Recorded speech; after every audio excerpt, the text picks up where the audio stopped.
Hello, my friends, and welcome to Kurt Berglund's Baseball World. About 6 weeks ago, I created a video that talked about the old 2024 Hall of Fame selections. And I told you who I would vote for if I had a vote. Well, the results are in. And we have 3 men who will be inducted into the Hall of Fame in July. It'll be Adrian Beltran, Todd Helton, and Joe Mauer. And I would have voted for all 3. In addition to that, I would have voted for the following other individuals. Francisco Rodriguez got about 7% of the vote. Jimmy Rollins got about 14% of the vote. Gary Sheffield got in the 60s, 63%. Chase Utley got 28%, and Billy Wagner got 60-something%.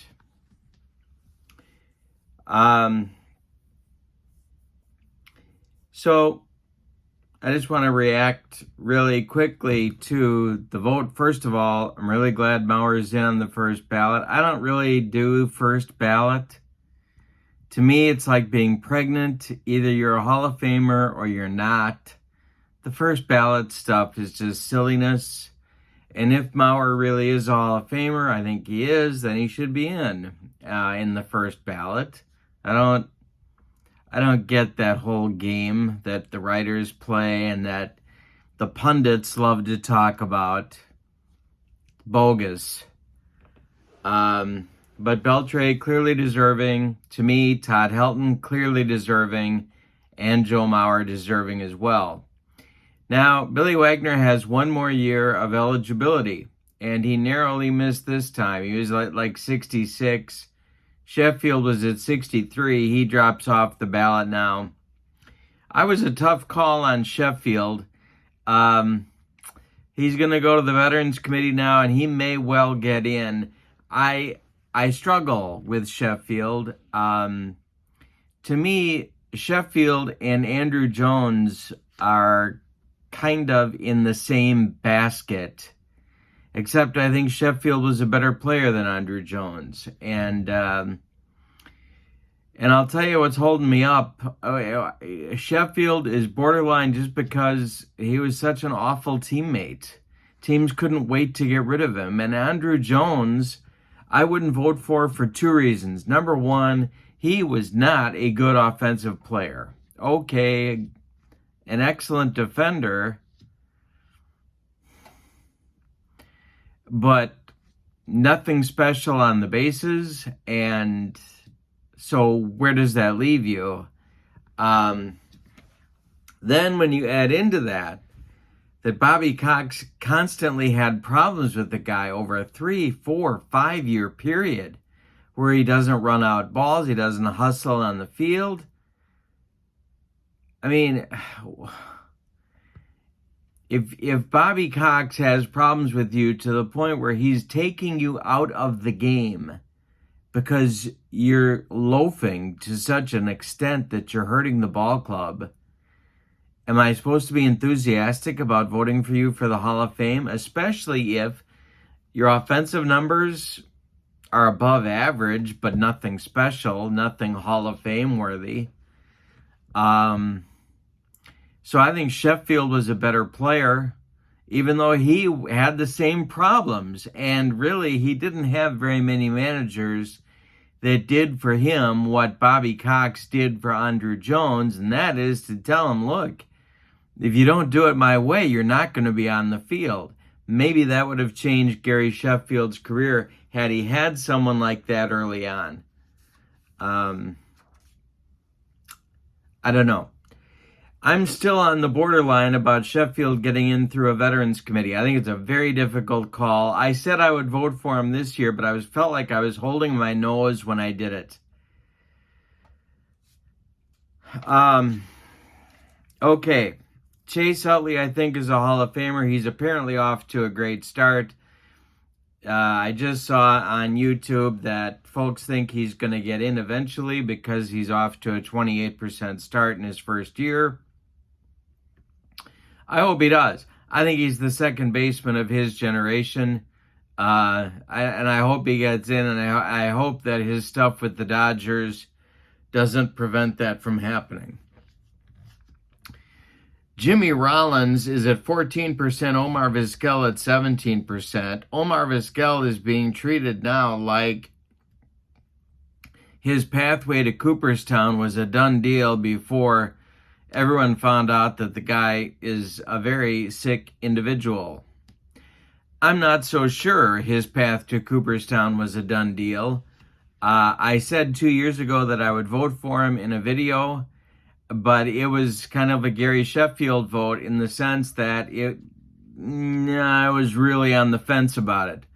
Omar Vizquel was not a good offensive player, and he had plenty of seasons that were not great defensively.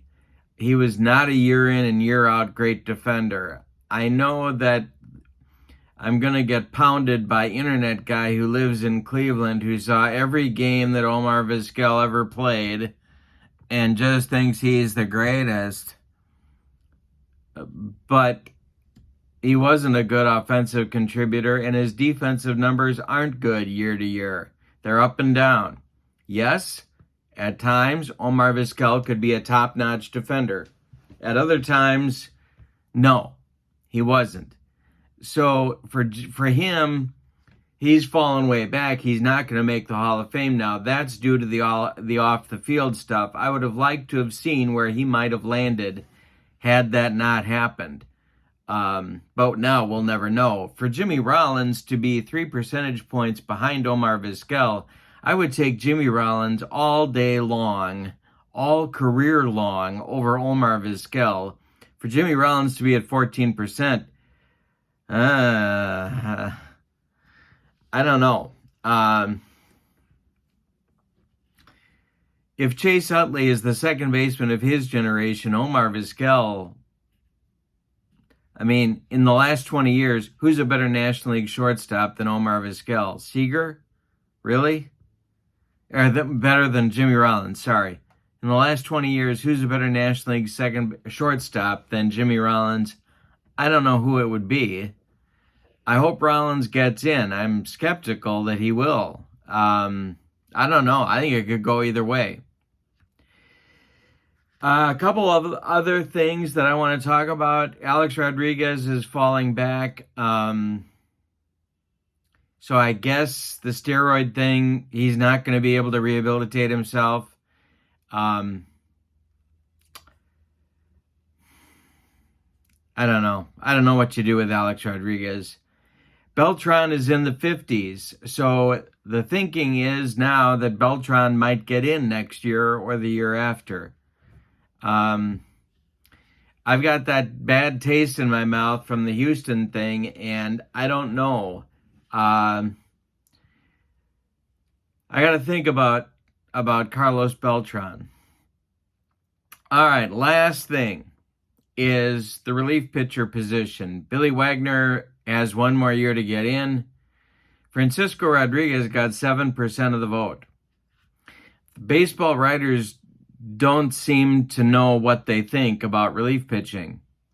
We know that there aren't many genuine relief pitchers that are in the Hall of Fame, and I don't know why that would be. It's a legitimate position. It has a big role to play, and if you're on a contending team and your contending team doesn't have one that's consistent, you're not going to, you may not make the playoffs. You're certainly not going to win the World Series with a less than excellent closer.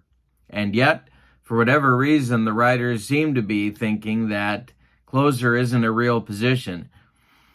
If Billy Wagner isn't deserving of a Hall of Fame vote because he, I don't know, doesn't pitch as many innings as a starting pitcher, and I'm guessing that's what's holding this up, kind of crazy. Francisco Rodriguez, was not only a closer, but he was the best setup man of his generation for the Angels. 7% of the vote. So I don't, the writers don't impress me. And it's not because of the first ballot thing, although that's part of it.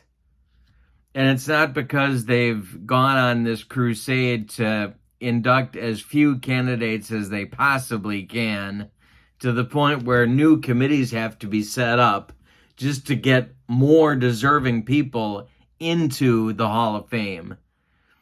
But their criteria are just bizarre. Not talking about the 5 criteria that the Hall of Fame sets up, but their application of those criteria is just crazy.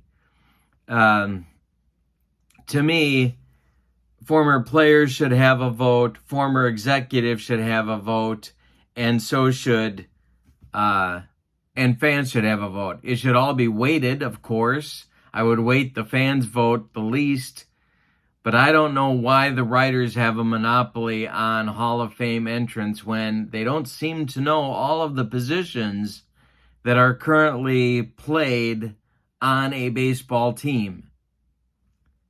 I don't get it. Having said that, they did a good job. They put in 3 people that are deserving, Beltran, Helton, and Mauer. But they missed the boat on Wagner for sure.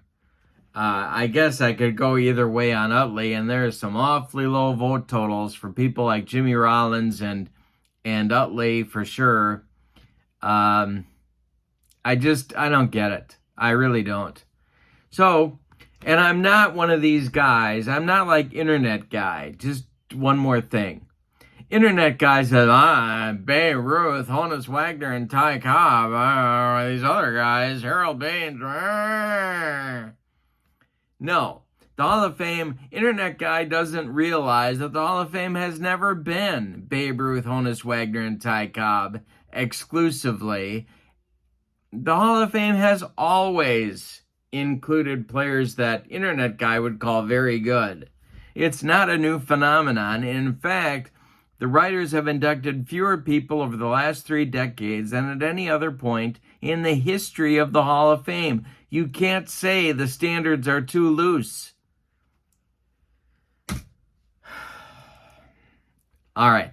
So with that said, congratulations. Like they were waiting for this from me. For Adrian Beltran, Todd Helton, and Joe Mauer. And Billy Wagner, I hope you're in next year. You deserve it.